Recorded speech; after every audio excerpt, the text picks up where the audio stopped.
Hello, Saints. Again, we're still working our way through the book of Revelation, and we find that we're starting to look at the structure of the book after we looked at the introduction. And the structure of the book is primarily follows that of two things. One is it follows the sanctuary. The sanctuary is a key to unlock the events that are going on. When you look at the book, it seems to have some natural divides.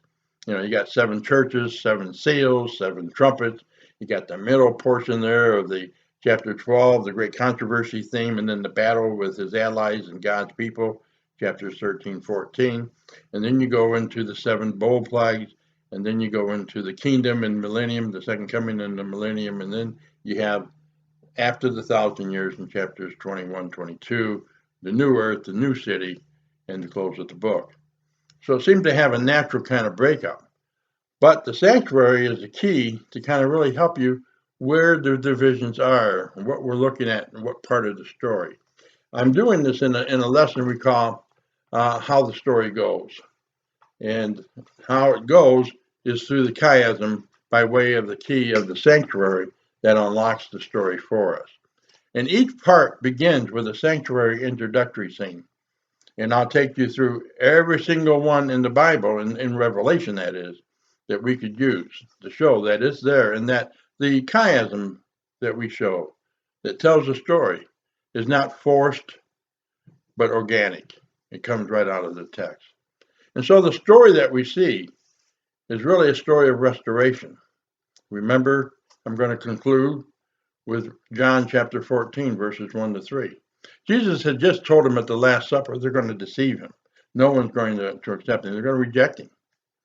And they all get upset. Peter, most of all. And he tells Peter, yeah, you, Peter, are going to deny me three times. You know. So after all this and all excited, he tells him to calm down. He says, don't let your hearts be troubled. You believe in me, believe in God also. He says, in my Father's house are many mansions. If it wasn't so, I would have told you. And then he says, I go to prepare a place for you.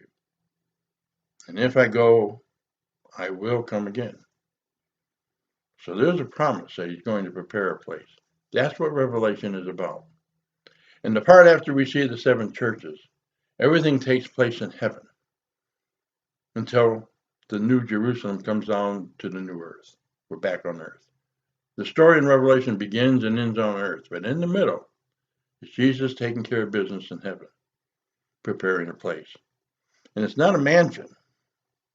We think he's the earthly carpenter going to heaven to be the heavenly carpenter, going to build real estate.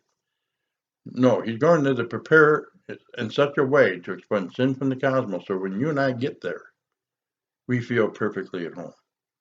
We have a place where we belong. It's a place of belonging. That's the story of the book of Revelation in a nutshell. And we're going to have videos of the classes, so you can even check them or you can even tune in. But the idea is the story is not one about ending. It's really about the new beginning, the new earth and the new city. It's about a transition of anything, transition from this present paradigm of sin and death to the new of life and foreverness. It's the forever covenant, the forever promise. It's the end of Daniel 2, where the rock that smashes the image to pieces now fills the earth and becomes the forever kingdom. That's the story we're talking about. And that's the story of the chiasmus, what God is doing to put things back, to take the kingdom back from Satan and restore all things.